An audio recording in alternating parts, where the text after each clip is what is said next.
प्रेम से बोलो। गौरी पुत्र गणेश की जय। ओम नमः शिवाय। हर हर महादेव। आज भाद्रपद मास के शुक्ल पक्ष की सप्तमी तिथि है और आज महापुण्य फलदायी संतान सप्तमी का व्रत है। और इस व्रत के प्रभाव से जल्द ही सूनी गोद भर जाती है। ये व्रत रखने से और इसकी कथा को सुनने से संतान की प्राप्ति, संतान की रक्षा और संतान की उन्नति होती है और साथ ही साथ सभी मनोकामनाएं पूर्ण हो जाती हैं। जो भी मनुष्य इस व्रत की कथा को सुनता है वे भगवान शिव और माता पार्वती का प्रिय हो जाता है। तो आज मैं आपको सुना रही हूँ संतान सप्तमी की बड़ी ही दुर्लभ कथा। तो इस कथा को बड़ी ही श्रद्धा और प्रसन्नचित मन से पूरा अवश्य सुनेगा। एक दिन महाराज युधिष्ठिर ने भगवान श्री कृष्ण से कहा कि हे प्रभु, कोई ऐसा उत्तम व्रत बताइए जिसके प्रभाव से मनुष्यों के अनेकों संसारिक कलेश दूर होकर वे पुत्र एवं पौत्रवान हो जाए। ये सुनकर भगवान बोले कि हे राजन, तुमने बड़ा ही उत्तम प्रश्न किया है। मैं तुमको एक पौराणिक इतिहास सुनाता हूँ, ध्यान पूर्वक सुनो। एक समय लोमश ऋषि ब्रजराज की मथुरापुरी में वासुदेव देवकी के घर गए। ऋषिराज को आया हुआ देखकर दोनों अत्यंत प्रसन्न हुए तथा उनको उत्तम आसन पर बैठाकर उनका अनेक प्रकार से वंदन और सत्कार किया। फिर मुनि के चरणोदक से अपने घर तथा शरीर को पवित्र किया। फिर प्रसन्नचित होकर मुनि देवकी वसुदेव को कथा सुनाने लगे। कथा सुनाते हुए लोमश ऋषि कहने लगे कि हे देवकी, पापी कंस ने तुम्हारे कई पुत्र मार डाले हैं, जिसके कारण तुम्हारा मन अत्यंत दुखी है। इसी प्रकार राजा नहुष की पत्नी चंद्रमुखी भी दुखी रहा करती थी, किंतु उसने संतान सप्तमी का व्रत विधि विधान सहित किया था, जिसके प्रताप से उनको संतान का सुख प्राप्त हुआ। ये सुनकर देवकी ने हाथ जोड़कर मुनि से कहा, हे ऋषिराज, कृपा करके रानी चंद्रमुखी का संपूर्ण वृत्तांत तथा इस व्रत को विस्तार सहित मुझे बताइए, जिससे मैं भी इस दुख से छुटकारा पा जाऊं। लोमश ऋषि ने कहा कि हे देवकी, अयोध्या के राजा नहुष थे। उनकी पत्नी का नाम चंद्रमुखी था। वे अत्यंत सुंदर थी। उनके नगर में विष्णुगुप्त नाम का एक ब्राह्मण रहता था। उसकी स्त्री का नाम भद्रमुखी था। वे भी अत्यंत रूपवती सुंदरी थी। रानी और ब्राह्मणी में अत्यंत प्रेम था। एक दिन वे दोनों सरयू नदी में स्नान करने गए। वहां उन्होंने देखा कि निरंतर बहुत सी स्त्रियां सरयू नदी में स्नान करके निर्मल वस्त्र पहनकर एक मंडप में शंकर एवं पार्वती की मूर्ति स्थापित करके पूजा कर रही थी। रानी और ब्राह्मणी ने ये देखकर उन स्त्रियों से पूछा कि बहनों, तुमने ये किस देवता का और किस कारण से पूजन व्रत आदि किया है? ये सुन स्त्रियों ने कहा कि हम संतान सप्तमी का व्रत कर रही हैं और हमने शिव पार्वती का पूजन चंदन अक्षत आदि से षोडशोपचार विधि से किया है। ये सब इसी पुनीत व्रत का विधान है। ये सुनकर रानी और ब्राह्मणी ने भी इस व्रत के करने के लिए मन ही मन संकल्प किया और घर वापस लौट आई।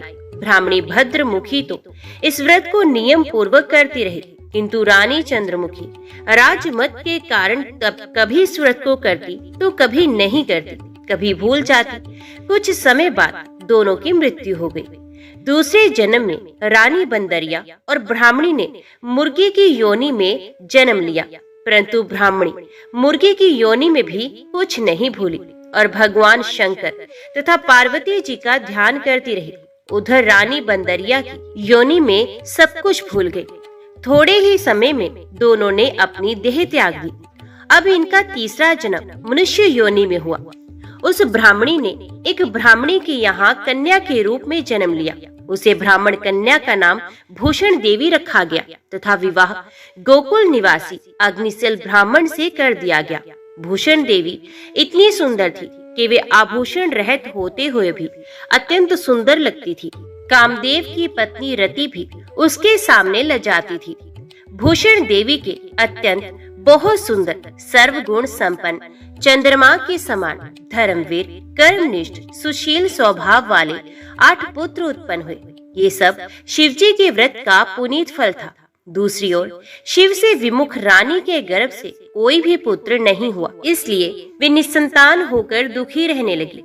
रानी और ब्राह्मणी में जो प्रेम पहले जन्म में था, वे अब भी बना हुआ था। रानी जब वृद्ध अवस्था को प्राप्त होने लगी, तब उसके गूंगा, बहरा तथा बुद्धिहीन अल्प आयु वाला पुत्र पैदा हुआ। वे 9 वर्ष की आयु में इस क्षण भंगुर संसार को छोड़कर चला गया। अब तो रानी पुत्र शोक में अत्यंत दुखी और व्याकुल रहने लगी।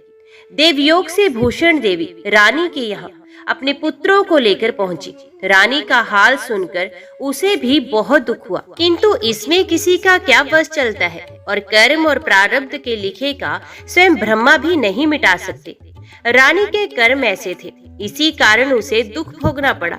इधर रानी ब्राह्मण के इस वैभव और 8 पुत्रों को देखकर उससे मन ही मन ईर्ष्या करने लगी तथा उसके मन में पाप उत्पन्न हो गया। उस ब्राह्मणी ने रानी का संताप दूर करने के लिए अपने 8 पुत्रों को रानी के पास छोड़ दिया। रानी ने पाप के वशीभूत होकर उन ब्राह्मणी के पुत्रों की हत्या करने का विचार मन में कर लिया और लड्डू में जहर मिलाकर उनको दे दिया। परंतु भगवान शंकर की कृपा से एक भी बालक की मृत्यु नहीं हुई। ये देखकर तो रानी अत्यंत ही आश्चर्यचकित हो गई। इस रहस्य का पता लगाने के लिए वे मन में ठान ही ली। भगवान की पूजा से निर्वृत्त होकर जब भूषण देवी आई, तो रानी ने उससे कहा कि मैंने तेरे पुत्रों को मारने के विचार से इनको जहर मिलाकर लड्डू दे दिए थे, किंतु इनमें से एक भी नहीं मरा। तूने कौन सा दान पुण्य व्रत किया है जिसके कारण तेरे ये पुत्र नहीं मरे और तू नित्य नए सुख भोग रही है? और तेरा भाग्य बड़ा ही प्रबल है, तेरा बड़ा सौभाग्य है। इसका भेद तू मुझे निष्कपट होकर समझा। मैं तेरी ऋणी रहूंगी। रानी के ऐसे दीन वचन सुनकर भूषण देवी ब्राह्मणी कहने लगी, सुनो, मैं तुमको 3 जन्म का हाल कहती हूँ, सो ध्यान पूर्वक सुनो। पहले जन्म में तुम राजा नहुष की पत्नी थी और तुम्हारा नाम चंद्रमुखी था। मेरा नाम भद्रमुखी था और मैं ब्राह्मणी थी। हम और तुम अयोध्या में रहते थे और मेरी तुम्हारी बड़ी प्रीति थी। एक दिन हम तुम दोनों सरयू नदी में स्नान करने गए और दूसरी स्त्रियों को संतान सप्तमी का उपवास देखकर, शिवजी का पूजन अर्चन करते देखकर हमने इस उत्तम व्रत को करने की प्रतिज्ञा की थी, किंतु तुम सब भूल गई और झूठ बोलने का दोष तुमको लगा, जिसे तुम आज भी भोग रही हो। मैंने इस व्रत को आचार विचार सहित नियम पूर्वक सदैव किया और आज भी करती हूँ। दूसरे जन्म में तुमने बंदरिया का जन्म लिया तथा मुझे मुर्गी की योनि मिली। भगवान शंकर की कृपा से, इस व्रत के प्रभाव से तथा भगवान को इस जन्म में भी मैं नहीं भूली और निरंतर उस व्रत को नियम अनुसार करती रही। तुम अपने बंदरिया की योनि में भी सब कुछ भूल गई। मैं तो समझती हूँ कि तुम्हारे ऊपर ये तो भारी संकट है, उसका एकमात्र यही कारण है और दूसरा कोई कारण नहीं हो सकता। इसलिए मैं तो कहती हूँ कि आप अभी संतान सप्तमी के व्रत को विधि विधान सहित करिए, जिससे आपका ये संकट दूर हो जाए। लोमश ऋषि ने कहा, देवकी ब्राह्मणी के मुख से अपने पूर्व जन्म की कथा तथा संकल्प इत्यादि सुनकर रानी को पुरानी बातें याद आ गई और पश्चाताप करने लगी तथा ब्राह्मणी के चरणों में पड़कर क्षमा याचना करने लगी और भगवान शंकर पार्वती जी की अपार महिमा के गीत गाने लगी। उसी दिन से रानी ने नियम अनुसार संतान सप्तमी का व्रत किया, जिसके प्रभाव से रानी को संतान सुख मिला तथा संपूर्ण सुख भोगकर रानी शिवलोक को चली गई। भगवान शंकर के व्रत का ऐसा प्रभाव है, पथ भ्रष्ट मनुष्य भी अपने पथ पर अग्रसर हो जाता है और अनंत ऐश्वर्य भोग कर मोक्ष को पा लेता है। लोमश ऋषि ने फिर कहा कि देवकी, इसलिए मैं तुमसे भी कहता हूँ कि तुम भी इस व्रत को करने का संकल्प अपने मन में करो, तो तुमको भी संतान का सुख मिलेगा। इतनी कथा सुनकर देवकी हाथ जोड़कर लोमश ऋषि से पूछने लगी, हे ऋषिराज, मैं इस पुनीत उपवास को अवश्य करूंगी, किंतु आप इस कल्याणकारी एवं संतान सुख देने वाले उपवास का विधान, नियम, विधि आदि विस्तार से समझाइए। ये सुनकर ऋषि बोले, हे देवकी, ये पुनीत उपवास भादो के महीने में शुक्ल पक्ष की सप्तमी के दिन किया जाता है। इस दिन ब्रह्म मुहूर्त में उठकर किसी नदी अथवा कुएं के पवित्र जल में स्नान करके निर्मल वस्त्र पहने श्री शंकर भगवान तथा जगदम्बा पार्वती जी की मूर्ति की स्थापना करें और उन प्रतिमाओं के सम्मुख सोने चांदी का, तारों का अथवा रेशम का एक घंटा बनाए। उस घंटे में 7 गांठ होनी चाहिए। उस घंटे को धूप दीप अष्टगण से पूजा करके अपने में बांधे और भगवान शंकर से अपनी कामना सफल होने की प्रार्थना करें। तदंतर 7 पुए बनवाकर भगवान का भोग लगाएं और साथ ही पुत्र एवं यथाशक्ति सोने अथवा चांदी की अंगूठी बनवाकर इन सबको एक तांबे के पात्र में रखकर और उनका षोडशोपचार विधि से पूजन करके किसी सदाचारी धर्मिष्ठ सप्त ब्राह्मण को दान करें। उसके पश्चात पूरा स्वयं प्रसाद के रूप में ग्रहण करें। इस प्रकार इस व्रत का पारण करना चाहिए। प्रति मास के शुक्ल पक्ष की सप्तमी के दिन हे देवकी, इस व्रत को इस प्रकार नियम पूर्वक से समस्त पाप नष्ट होते हैं और भाग्यशाली संतान उत्पन्न होती है तथा अंत में शिवलोक की प्राप्ति होती है। आज के दिन सूर्य देवता की पूजा अर्चना करने से आरोग्य और संतान सुख की प्राप्ति होती है। गुड़ और आटे का प्रसाद बनाकर भगवान सूर्य को अर्पित करें और सूर्य देव की पूजा में लाल वस्त्र धारण करना चाहिए। हे देवकी, मैंने तुमको संतान सप्तमी का व्रत संपूर्ण विधान विस्तार सहित वर्णन किया है। उसको अब तुम नियम पूर्वक करो, जिससे तुमको उत्तम संतान पैदा होगी। इतनी कथा करके भगवान आनंद कर श्री कृष्ण ने धर्म अवतार युधिष्ठिर से कहा कि श्री लोमश ऋषि इस प्रकार हमारी माता को शिक्षा देकर चले गए। ऋषि के कथन के अनुसार हमारी माता देवकी ने इस व्रत को नियम अनुसार किया, जिसके प्रभाव से मैं स्वयं उत्पन्न हुआ। और ये व्रत विशेष रूप से स्त्रियों के लिए कल्याणकारी है, परंतु पुरुषों के लिए भी समान रूप से कल्याणदायक है। संतान सुख देने वाला, पापों का नाश करने वाला ये उत्तम व्रत है, जिसे स्वयं भी करे और दूसरों से भी करवाए। नियम पूर्वक जो कोई इस व्रत को करता है और भगवान शंकर एवं पार्वती की सच्चे मन से आराधना करता है, निश्चय ही अमर पाठ करके अंत में शिवलोक को जाता है। बोलिए श्री शंकर पार्वती भगवान की जय। बहुत पुराने समय की बात है। भाद्रपद मास का पावन महीना चल रहा था। गंगा किनारे बसे एक नगर में वसु नामक राजा राज्य करता था। वे प्रजा के लिए न्यायप्रिय, दयालु और धर्मनिष्ठ था। उसकी रानी का नाम सुरुचि था, जो रूपवती, गुणवती और धर्मपरायण थी। राज्य में सुख समृद्धि तो थी, लेकिन एक दुख राजा रानी के जीवन में गहरा बना हुआ था। वे था संतान सुख का अभाव। विवाह को कई वर्ष बीत चुके थे। सभी देवी देवताओं की पूजा की गई, यज्ञ व्रत और दान किए गए, फिर भी उनकी गोद सोनी थी। रानी जब भी महल के आंगन में खेलते बच्चों को देखती तो उसका हृदय रो उठता। वे भगवान से प्रार्थना करती, हे प्रभु, यदि स्त्री की कोख संतान से ना भरे तो जीवन अधूरा है। मुझे ये अधूरापन क्यों दिया गया है? राजा वसु भी रानी के दुख से दुखी रहते। उन्होंने कई बार तपस्वियों से उपाय पूछा तो ऋषियों ने कहा, राजन, संतान सुख प्राप्त करना कठिन है, परंतु असंभव नहीं। भगवान सूर्य के वरदान से संतान अवश्य प्राप्त हो सकती है। भाद्रपद मास की शुक्ल सप्तमी को संतान सप्तमी व्रत करो। इस व्रत की महिमा से संतानहीन दंपत्ति भी पुत्र पुत्री से संपन्न हो जाते हैं। ऋषियों के वचनों से प्रभावित होकर रानी सुरुचि ने संकल्प लिया। उन्होंने निश्चय किया कि इस वर्ष वे अवश्य संतान सप्तमी व्रत करेंगी। व्रत का दिन आया। सुबह स्नान कर रानी ने लाल वस्त्र धारण किए, सूर्य देव को अर्घ्य दिया। तांबे के पात्र में गंगा जल, लाल फूल और अक्षत डालकर ओम आदित्याय नमः मंत्र का जप किया। फिर महल में सप्त दीप प्रज्वलित किए गए। रानी ने 7 प्रकार के अनाज और 7 प्रकार के फल चढ़ाए। सप्तमी माता की पूजा कर संतान प्राप्ति की प्रार्थना की। पूजन के बाद रानी ने ये कथा सुनी, जिसे आज हम सब सुनने जा रहे हैं। बहुत समय पहले विदर्भ देश में राजा रतन सेन का शासन था। उनकी रानी का नाम मालिनी था। दोनों एक दूसरे से अत्यंत प्रेम करते थे, धार्मिक आचरण करते थे, दान पुण्य में रत रहते थे। लेकिन उन्हें भी संतान सुख नहीं था। रानी दिन रात दुखी रहती। महल की दासियां जब अपने बच्चों को लेकर आती तो रानी की आंखों से आंसू बह निकलते।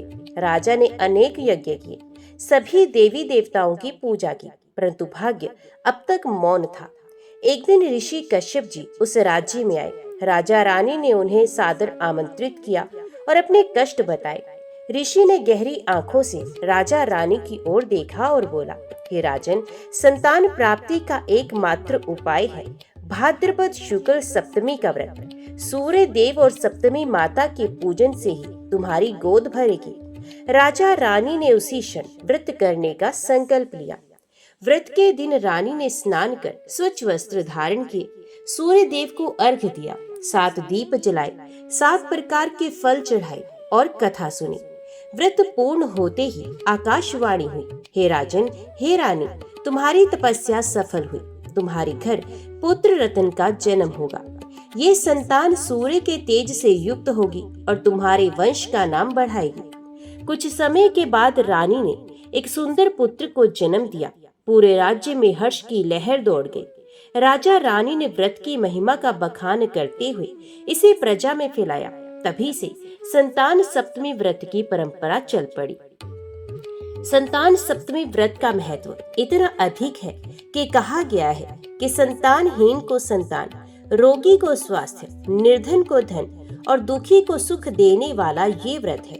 जो माता पिता श्रद्धा और विश्वास से ये व्रत करते हैं उनके जीवन में कभी निराशा नहीं होती।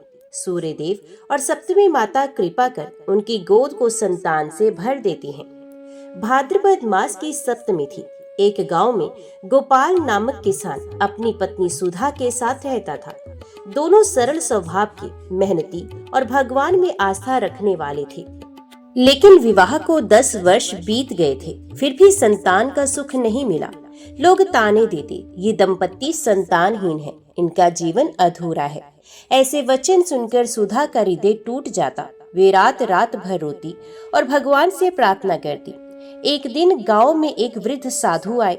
सुधा ने उनके चरण धोए, भोजन कराया और अपनी व्यथा सुनाई। साधु मुस्कुराए और कहने लगे, बेटी चिंता मत करो, तुम संतान सप्तमी व्रत करो। इस व्रत की महिमा से तुम्हारी गोद भर जाएगी। सुधा ने व्रत का संकल्प लिया। सप्तमी के दिन उसने स्नान कर लाल वस्त्र पहने, सूर्य देव को अर्घ्य दिया, 7 दीप जलाए और कथा सुनी। पूरा दिन उपवास कर शाम को दान दिया। कुछ समय के बाद भगवान की कृपा से सुधा गर्भवती हुई। 9 महीने के बाद उसने एक सुंदर पुत्र को जन्म दिया। गांव वाले आश्चर्यचकित हो गए और कहने लगे, सच्चे मन से किया गया व्रत कभी व्यर्थ नहीं जाता। उस दिन से गांव के सभी लोग संतान सप्तमी व्रत करने लगे। एक नगर में सेठ हरिदास और उनकी पत्नी रत्ना रहते थे। धन संपत्ति, वैभव और मान सम्मान सब कुछ था, परंतु संतान का सुख नहीं था। रत्ना दिन रात भगवान से प्रार्थना करती। एक दिन नगर में भाद्रपद मास की सप्तमी आई। मंदिर में उत्सव मनाया जा रहा था। रत्ना भी वहां पहुंची और पुजारी से पूछा, हे महात्मन, क्या कोई उपाय है जिससे मेरी गोद भर जाए? तो पुजारी ने कहा, बेटी संतान सप्तमी व्रत करो। सूर्य देव और सप्तमी माता की कृपा से तुम्हारी झोली अवश्य भरेगी।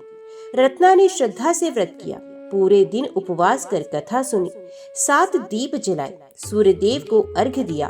व्रत के बाद उसने गरीबों को भोजन कराया और वस्त्र दान किए। कुछ महीनों के बाद रत्ना ने एक पुत्री को जन्म दिया। पुत्री बड़ी होकर सुंदर, विदुषी और गुणों से परिपूर्ण हुई। लोग कहते, ये सूर्य देव और सप्तमी माता की कृपा है। ग्रंथों में आता है कि जिस प्रकार एकादशी व्रत पापों का नाश करता है, उसी प्रकार संतान सप्तमी व्रत संतान सुख का दाता है। जो माता पिता इस दिन व्रत करते हैं, उनकी संतान दीर्घायु, स्वस्थ और तेजस्वी होती है। यदि संतान पर मृत्यु का संकट हो तो भी ये व्रत उसकी रक्षा करता है। प्राचीन काल में एक राजा था जिसका नाम नरेश था। उसकी रानी ने लंबे समय बाद एक पुत्र को जन्म दिया। राज्य में हर्ष की लहर दौड़ गई, लेकिन ज्योतिषियों ने भविष्यवाणी की, ये बालक 7वें वर्ष में मृत्यु को प्राप्त हो जाएगा। ये सुनकर राजा रानी दुखी हो गए। एक दिन महल में एक संत आए। राजा ने उनसे उपाय पूछा तो संत ने कहा, यदि रानी संतान सप्तमी का व्रत करे तो बालक की आयु बढ़ जाएगी और मृत्यु का संकट टल जाएगा। रानी ने व्रत किया, सूर्यदेव की पूजा की, सप्तदीप जलाए, कथा सुनी और दान दिया। जब 7वां वर्ष आया तो सचमुच बालक पर एक बड़ा संकट आया, लेकिन सूर्य देव की कृपा से उसकी रक्षा हो गई। बालक दीर्घायु हुआ और बाद में महान राजा बना। राज्य में लोग कहते, ये सब संतान सप्तमी व्रत की महिमा है। इन सभी प्रसंगों से यही सिद्ध होता है कि भाद्रपद मास की संतान सप्तमी व्रत सिर्फ संतान प्राप्ति की नहीं देता, बल्कि संतान की रक्षा, स्वास्थ्य और दीर्घायु का वरदान भी देता है। जो भी माता पिता श्रद्धा, भक्ति और विश्वास से ये व्रत करते हैं, उनका जीवन संपूर्ण और सुखमय हो जाता है। सूर्यदेव को प्राणदाता कहा गया है। संतान सप्तमी व्रत में उनकी उपासना कर माता पिता अपनी संतान को दीर्घायु, तेजस्वी और सुखी बनाने का आशीर्वाद पाते हैं। ये व्रत केवल संतान प्राप्ति का साधन नहीं, बल्कि ये व्रत जन्मी हुई संतान के जीवन की रक्षा करने वाला भी है। आज की कथा के इस भाग में हम सुनेंगे कि कैसे विभिन्न भक्तों ने इस व्रत से अद्भुत फल को पाया। मालवा देश का एक प्रसिद्ध सेनापति था वीरधर। उसकी पत्नी ललिता बहुत धर्म निष्ठा से व्रत उपवास किया करती थी। कई वर्षों बाद उनके घर एक पुत्र का जन्म हुआ। पुत्र सुंदर और साहसी था, परंतु बचपन से ही कमजोर था। ज्योतिषियों ने कहा कि ये बालक युद्ध भूमि में जाकर अल्पायु में प्राण त्याग देगा। ये सुनकर वीरधर और ललिता दोनों चिंतित हो गए। एक दिन महल में आए साधु ने कहा, बेटी ललिता, संतान सप्तमी व्रत करो। ये व्रत पुत्र की आयु और बल दोनों को बढ़ाएगा। ललिता ने श्रद्धा से व्रत किया, सप्त दीपक जलाए, सूर्यदेव को अर्घ्य दिया, कथा सुनी और दान किया। समय बीता, बालक बड़ा हुआ और युद्ध भूमि में गया। सचमुच उस पर घमासान युद्ध के समय मृत्यु का संकट आया, परंतु उसी क्षण एक तेजस्वी प्रकाश ने उसकी रक्षा की। सभी ने देखा कि सूर्य देव का दिव्य आभा मंडल उसके चारों ओर है। पुत्र न केवल बचा, बल्कि महान योद्धा भी बना। राज्य में उसकी कीर्ति दूर दूर तक फैली। लोग कहते, ये सब संतान सप्तमी व्रत का चमत्कार है।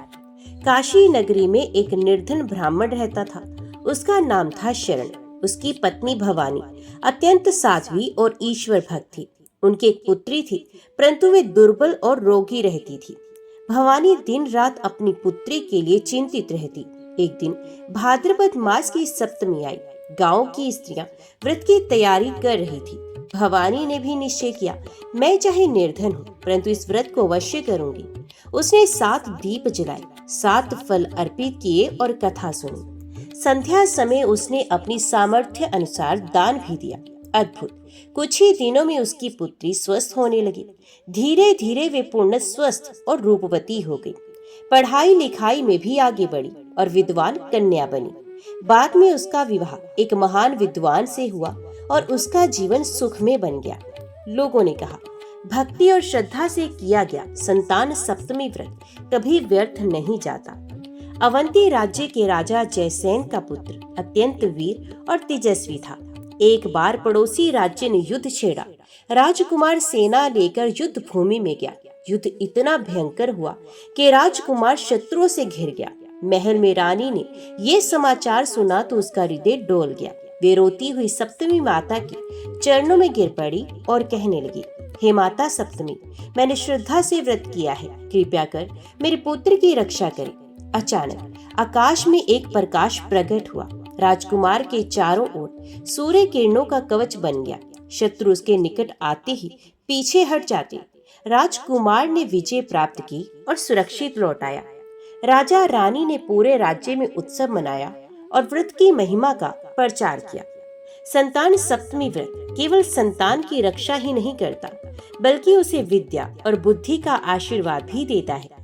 एक नगर में एक व्यापारी की पुत्री थी माधवी। वे पढ़ाई में बहुत कमजोर थी। व्यापारी और उसकी पत्नी चिंतित रहते थे।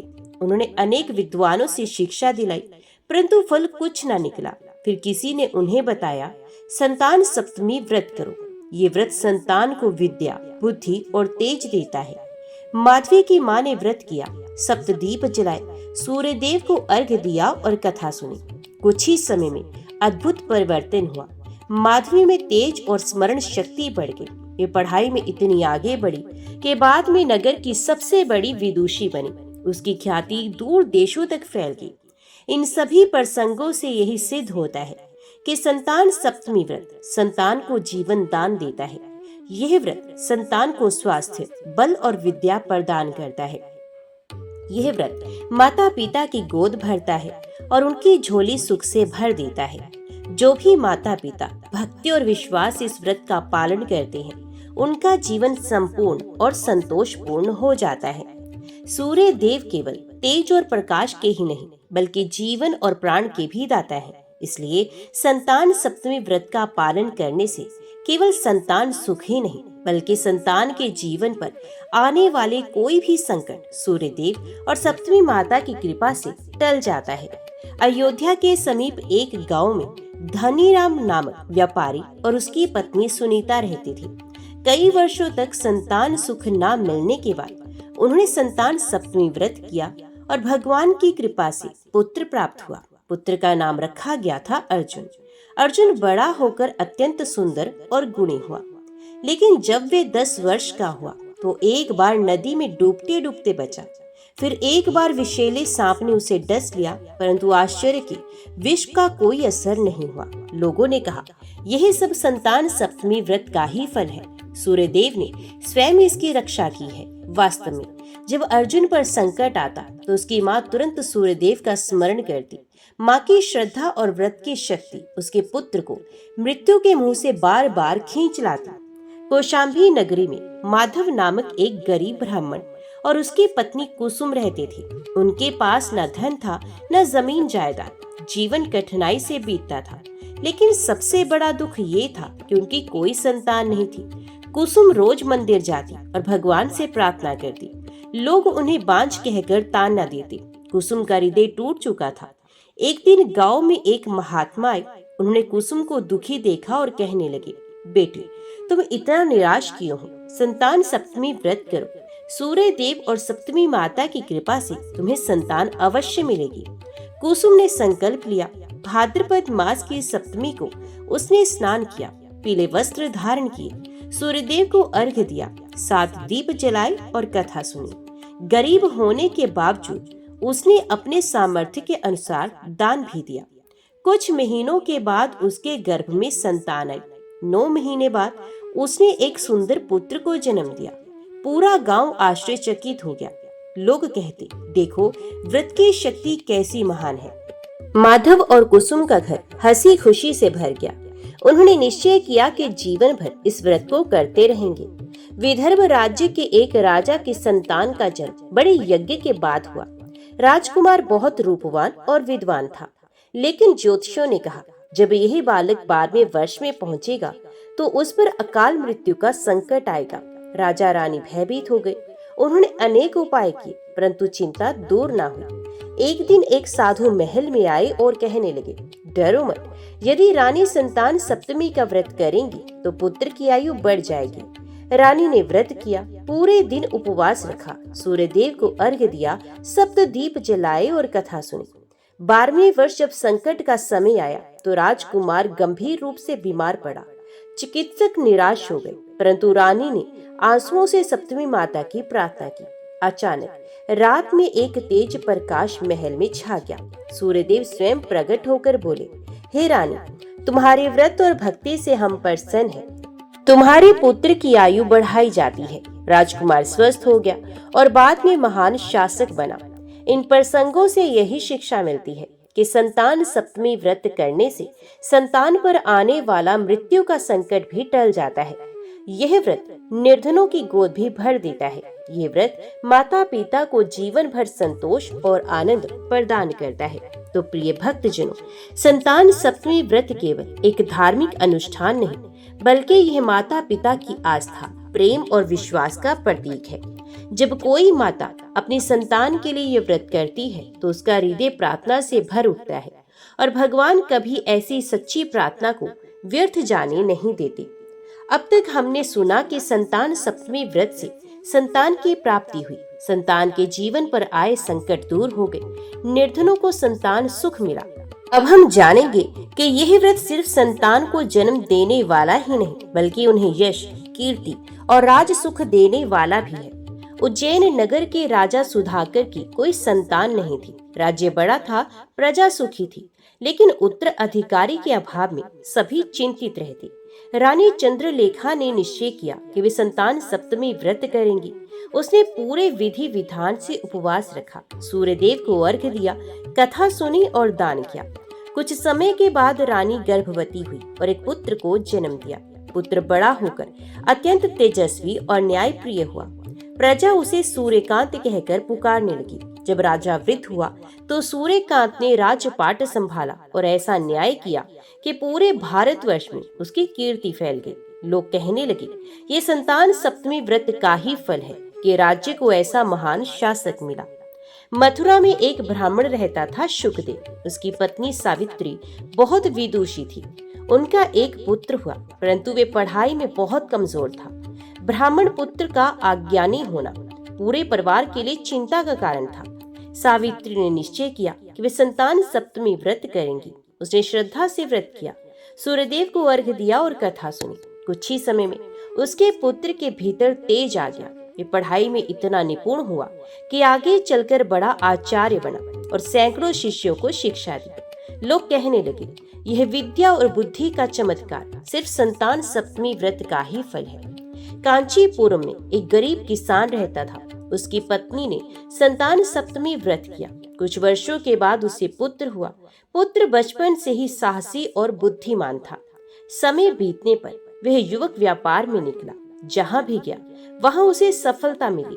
धीरे धीरे उसने इतना वैभव अर्जित किया कि उसका नाम दूर देशों तक फैल गया। उसकी माँ गर्व से कहती, ये सब उस दिन का फल है जब मैंने श्रद्धा से संतान सप्तमी व्रत किया था। प्राचीन समय में विदर्भ राज्य में एक साधारण ब्राह्मण दंपत्ति रहते थे। उन्होंने संतान के लिए कई वर्षों तक संतान सप्तमी व्रत किया। आखिरकार उन्हें एक पुत्र की प्राप्ति हुई। यह पुत्र बड़ा होकर महान विद्वान, धर्मगुरु और समाज सुधारक बना।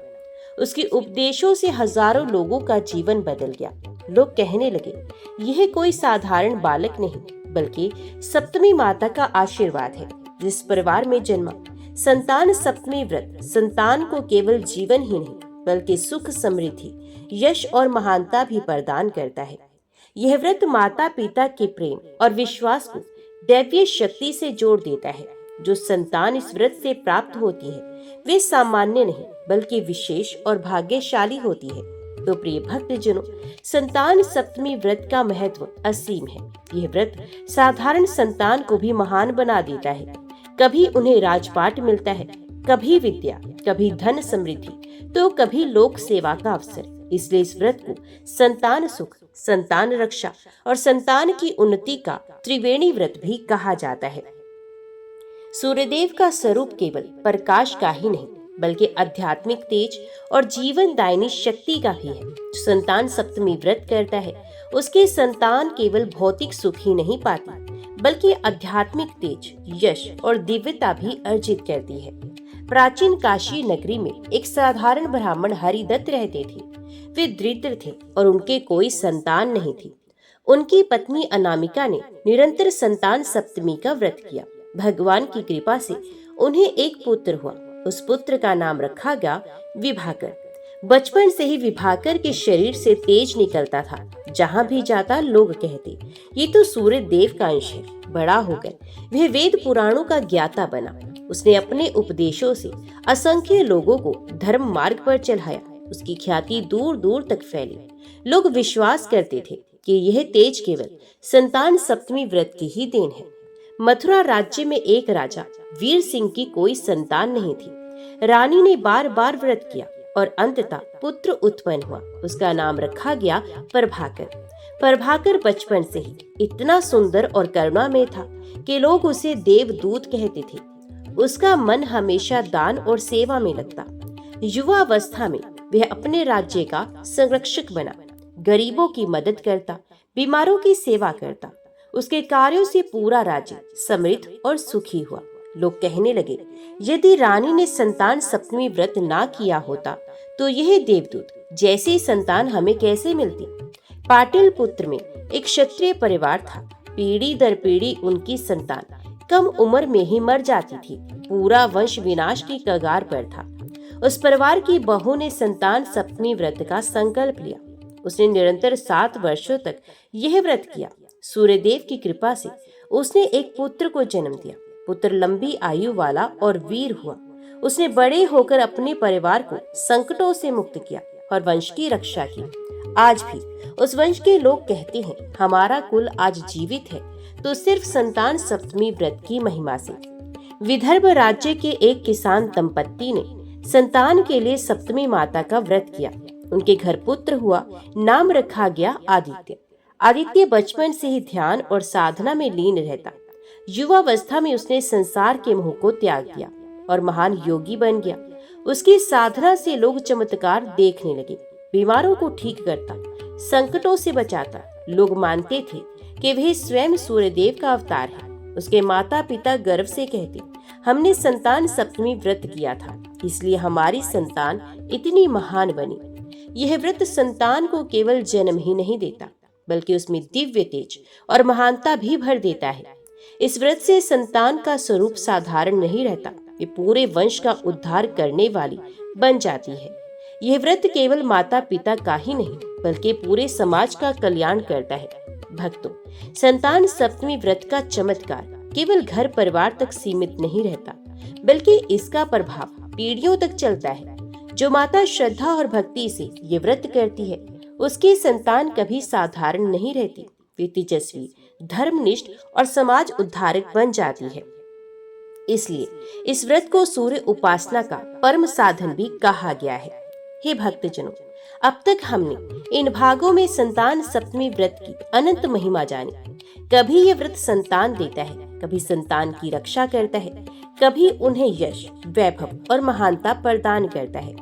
अब हम इस अंतिम भाग में जानेंगे कि यह व्रत किस प्रकार किया जाता है, इसके नियम क्या है और इसे करने सुनने मात्र से कैसा पुण्य प्राप्त होता है।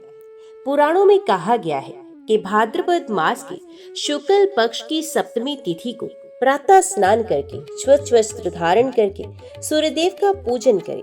सूर्य को अर्घ्य दे। प्रातः काल लाल या पीले पुष्प और जल से सूर्यदेव को अर्घ्य दे। हाथ में जल लेकर संतान की प्राप्ति, रक्षा और उन्नति का संकल्प करें। सप्त घृत दीप जलाकर सूर्यदेव और सप्तमी माता की पूजा करें। संतान सप्तमी की पवित्र कथा सुने या सुनाएं। गो, अन्न, वस्त्र और दक्षिणा ब्राह्मणों को दान करें। संतानवती स्त्रियां भी और निसंतान स्त्रियां भी ये व्रत कर सकती हैं। जो पूरे दिन निराहार ना रह सके, ये फलाहार कर सकते हैं। कौशल राज्य की रानी पद्मावती ने ये व्रत किया। वे पहले से ही संतानवती थी, लेकिन बच्चे बार बार बीमार पड़ते थे। उसने श्रद्धा से सप्तमी माता का व्रत किया। परिणाम ये हुआ कि उसने सभी बच्चे दीर्घायु हुए। बड़ा पुत्र राजा बना, दूसरा सेनापति और तीसरा विद्वान आचार्य।